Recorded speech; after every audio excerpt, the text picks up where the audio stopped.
So I wasn't really sure what to do with the rest of the Enduro video from Little Brown Jug. It's like 3.5 hours long, and putting it all out in each test never seems to work out. It's kind of boring. I don't even like watching it. The sections are so repetitive, and there's not much like passing or movement action, so it's kind of hard to get a sense of speed. So I just ran it together as the tests I have and the footage I have, and we're going to check it out.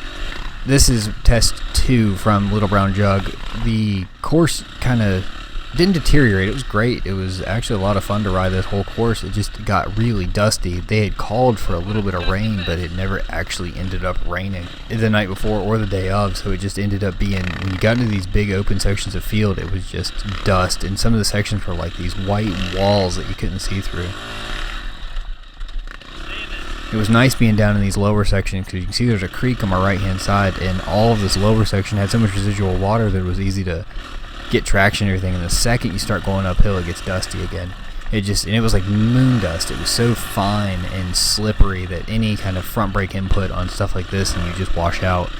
If you watch the whole test 1 video, you can see in the beginning I make a bunch of mistakes, and a couple of them are because I got too heavy on the front brake going into a turn and just washed my front wheel out. There's just no grip. Any kind of force into the turn, it would just throw you down. This whole test was, I think it was like 11 miles. It wasn't that interesting. It was pretty wide, and there's no real challenging sections. Like, this is a little nothing creek crossing, and this was probably the most interesting thing that happened the whole time.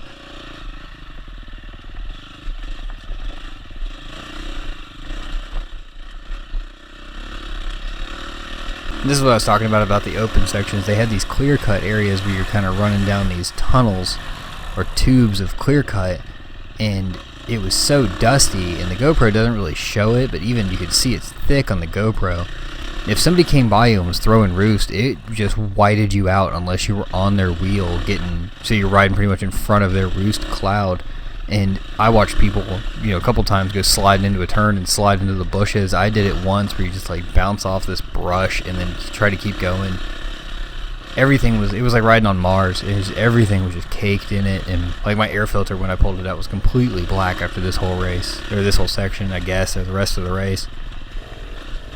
It was really hard to ride fast or like keep any speed, because once you got somebody in front of you who was throwing up a bunch of dust, it was like, I don't know where anything is, and you can't see the trail, so you just back way off. You come up on people all the time that were going real slow because it was intimidating to try and go fast. I know I was not super pleased with how that section ran.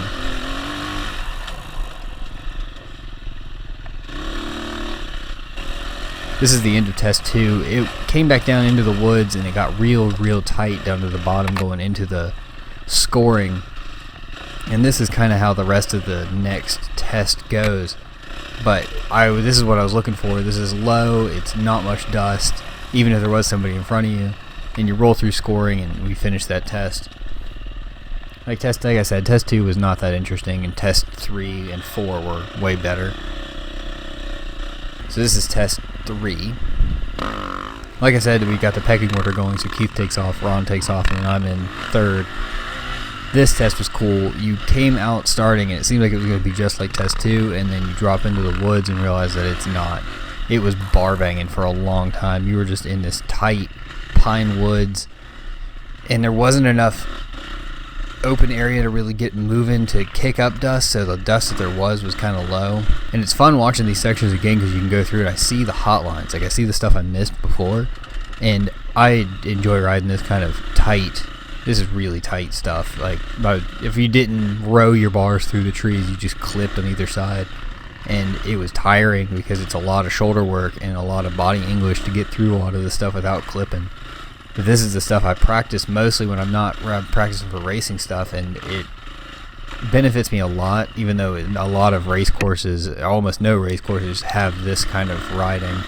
And I think this test was, again, like 10 or 11 miles long, and it was mostly this. It opened up a couple times, but the majority of the test was this kind of too tight for your bike kind of woods, and it was really nice to get into this and feel like I was in my element and feeling like I was actually riding well.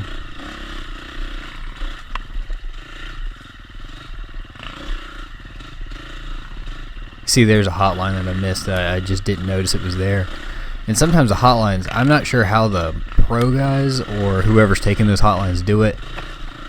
Sometimes they're too narrow for your bars, and I've heard that they do these little, like you wheelie through the bars because your bars are 31 inches or whatever they are stock. I cut mine down so they're 30 inches, but your front wheel's only 21, so if you wheelie and turn your bars, you clear trees easier, and I've heard that's how a lot of the really fast guys we watch fly through this stuff are doing it, is they just make themselves as narrow as possible. I'd like to learn how to do that. I just haven't figured it out yet. I don't know if it's because I just don't have balls big enough to try it, or I'm just not throwing myself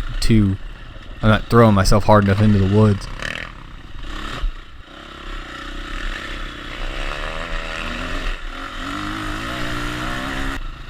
There's another one of these lower creek sections, but this one was really cool because they actually dropped us into the creek, and I had been trying to pass this guy for a minute, and then I took my chance here because rocks don't scare me. I'll plow through some rocks, and I didn't expect this to be as deep as it was. It was a full washout.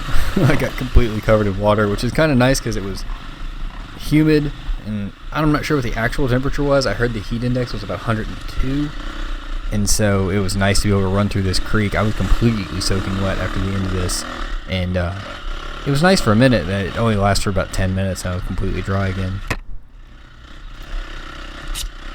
Like I said, this whole test was just this. You were in the bar banging stuff, and it was a lot of fun. I really enjoyed it. If the whole race had been like this, it would have been great. But I don't know if I could have made it was 55 miles of enduro racing in this. I don't know if I could have done it. I didn't get any footage of it, but the last test runs you through it was wide open, and it ran you through like an old motocross track. And then the last mile, which I don't know why they did it, the last mile was this. So you're completely spent, all your muscles are locking up, and then they send you careening into the trees like this and expect you to make it through. It was, I don't know, the last test was the longest, 14 miles, and it was by far the hardest one to ride. And you can already tell, like, I've gotten kind of sloppy. I've got really terrible shoulders. I've had surgery on both of them, so I end up dropping shoulders into turns, and it catches me a lot. I always end up with a bruise or something on one of my arms because of dropping my shoulders into turns. I'm working on getting my shoulders stronger so I don't drop when I'm after this amount of riding. But I think even after 50 miles of race pace riding, you're gonna be a little weak. At least I am. My pace has slowed down significantly coming into this section. I don't know, this is not impressive. This is just coming up to the end of test 3. So I should have a section for test 4, but I don't actually have one because I'm an expert GoPro operator, and I didn't turn my camera on going into test 4, so we're going to skip it and go to test 5. This is the beginning of test 5. This is the last test. It's the longest. It was like 14.5 miles long. I'm spent.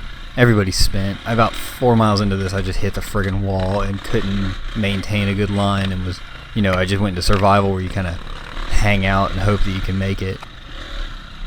In front of me is Ron. He's a 45A rider, and I was pretty happy with myself to be able to keep up with him, actually. But then I make a big mistake up here, and I shoulder tackle a deadfall tree and just take it out.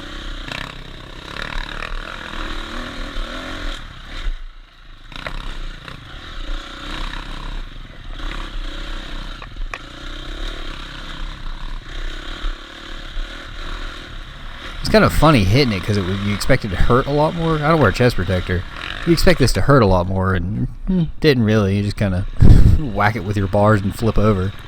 You can see it laying there. I just took that whole 7-foot deadfall log out. But then I dropped back 2 places from the other 2 guys on my line, and I got to make up spots. You can see the dust, and it was back into pine forest, but it was wider than the other stuff. And this whole test was pretty quick for what it was, for how many miles it was. There were a few sections where you dropped into the woods and it was fairly tight, but for the most part it was just good flowing wide trails. And it was a good break from having to run 11 miles of bar banging single track to be able to go into something where you can actually get a good flow and you could kind of relax a little bit while keeping a good speed about you. But it was so late in the race that I kind of wish that this had been like test 4 instead of test 5, because if test 5 was short but fast, at least on the longer section you wouldn't have been so completely spent, or at least I wouldn't have been so completely spent. And I didn't realize it, but like Stu Baylor, the guy who overalled this, he overalled this race and then went and did the full sprint enduro for 2 days of racing after this. Dude's an animal. I had no idea. I don't know how you have that kind of conditioning. I wish I could get it. That would be amazing. But I guess if all you do is ride, then that's what you're going to end up being able to do, is just ride like a friggin' maniac for your whole life. I'm starting to realize that I'm good at descents, so if I'm coming into a descent and I need to make a pass, I'm just okay with freewheeling down some stuff. The recluse helps, but I'm learning to accelerate into downhills, knowing when the risk is manageable. And it's starting to help. I really do like knowing that I'm making some advancements in my ability to ride. I'm getting better at climbs, I'm getting better at descents. Feel like I'm maintaining a better speed overall. I'm pretty consistent, like at least in my hair scramble times for my laps, I'm pretty consistent the whole race. And during an enduro, this is, man, my favorite type of racing. If I could just do enduros, that's all I would do, but they're so spread out from where I am that it's not really feasible, but I'm definitely going to do all the ones that are close. Something about the way you ride, where it's like you do a section, you take a break, you do a section, you take a break, really suits me as like more of an, I classify myself more as like an endurance rider. I'm not super fast, but I can just ride forever. And it's the same thing with like my mountain bike. I can just kind of, I'm not super fast, but I can just crank and I'll just get into a mindset where I need to keep going, and that's what I do on the bike. And enduros tend to help me there, because people peter out at the end, which I did in this race kind of hard. When people peter out, then I feel like I can capitalize. But either way, this race was a lot of fun. I'm definitely going to do a lot more enduros. Hair scrambles are fun, but I definitely use my drop races to go and do as many enduros as I can. That was Little Brown Jug, guys. I'll see you later. Peace.